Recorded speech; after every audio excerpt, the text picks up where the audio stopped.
Dan brought up Lee's name, Lee Moldover. Let's hear his side of the story. Please welcome Lee.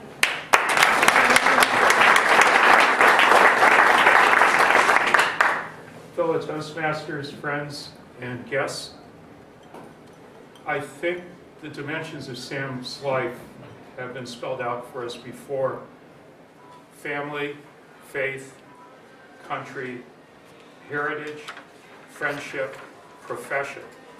I would like to talk to you for a moment about the impact that Sam had as a Toastmaster, not the prizes, not the dinners, to explain to Lee and to his daughter why he came back and what it meant. And Donna's had 5 adjectives. I'm going to give 4 examples. First, Martin Rippins, who was a retired East Coast engineer, bright as heck, stodgy as heck, was an anchor of Club 5. Dennis knew him, Jim Whitmer knew him. Came in one day and said, I'm going to have to take a leave. My illness has returned. I'm going to have to deal with it. My next speech from the advanced manual may be my last speech for a while. And he asked Sam what he should do. He was going to try to sum up 78 years of living, and he had 6 to 8 minutes to do it. And Sam took Martin aside, and Sam put his arm around him, as he often did, gave him his big Alfano smile from upstate New York, and he challenged Martin to break out of his conservative stodginess and not talk about philosophy, but to share who he really thought he was after all those years at Club 5. And 2 weeks later, Martin Rippins came, and I know it affected Dennis very strongly. Martin got up, and instead of giving a speech to inform, he announced he was going to share some excerpts from his favorite play. And he sang a cappella without any preparation his 2 favorite songs from The Sound of Music.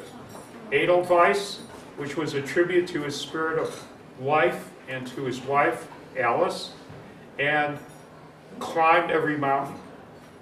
And at the end, there was a moment of silence, as if Pavarotti had sung. And Sam, I think, was the first to his feet, and every member of the club saluted Martin. And that was the last time that Martin ever spoke at Club 5. He passed away later that year. Harry Snyder had lost his hearing during the war. He was so self-conscious. He had tried every hearing aid that engineering and science had at the time, 25 years ago. Nothing had worked.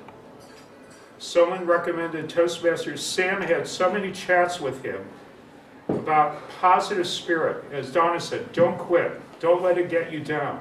One step at a time. And Harry did some lip reading, and he actually became a fairly polished speaker. And Sam always used to give his pep talk the same as everyone. Enunciate, articulate, modulate. And Harry would read his lips, and you could see month by month that he would get stronger and more confident, and that he was less shut out from the rest of the world because of Sam's encouragement. Army Vasquez. Army was abandoned as a baby. He was raised in an orphanage. He had no idea who his family was. He volunteered to fight in the war when he was 17. He came back with what we now call post-traumatic stress syndrome, but there was no name for it at the time. And I remember people used to rue Army's speeches because the only thing he would talk about for months and months and months were his political and military views and his views on abortion. Those were his 3 topics. And people would say, Sam, Army's a great guy, but what about this?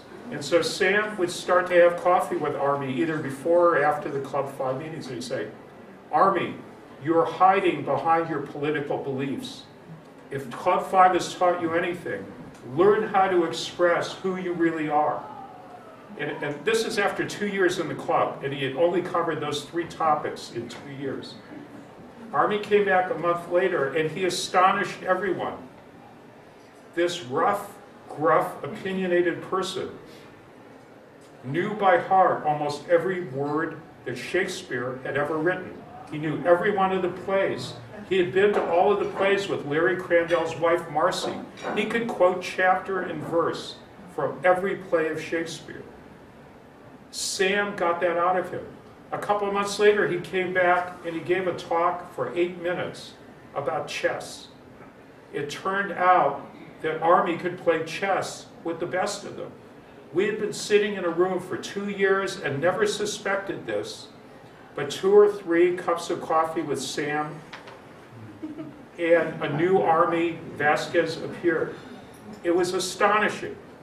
My last example, which to me is probably the most amazing, there was a man who had gone through tremendous trauma. He'd lost his son, he'd lost his wife.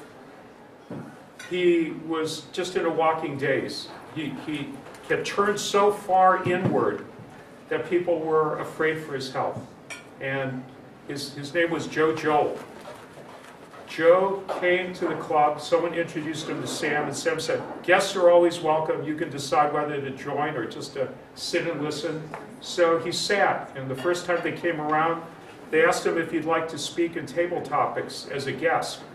And he lowered his head, and he just went like this, like a 6-year-old child.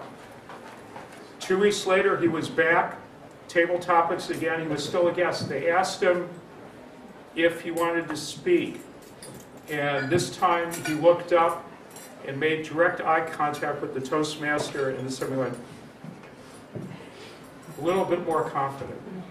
The next time he came back and he had joined Club 5, partly at Sam's urging, and the table topics master came out with a table topic, or you could take a couple minutes to introduce yourself.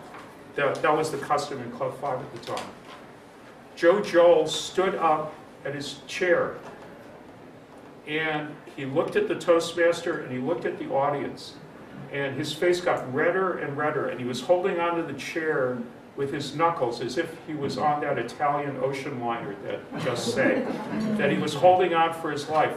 And he went through 90 seconds standing, facing the audience and facing the Toastmaster, as a sign of moral support, and he could not say a word.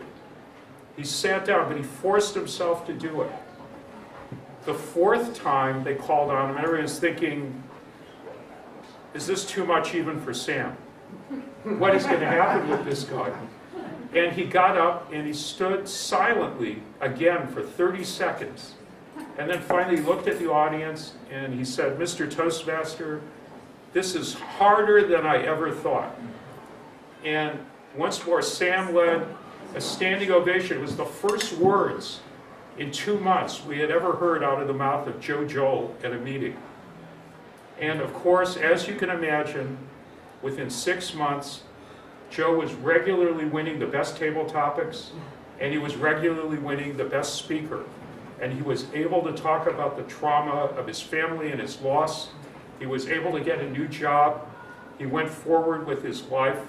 And he told me privately that one of the people who stuck with him that whole time was Sam Alfano. So yes, Sam was a good man. Yes, Sam was a kind man.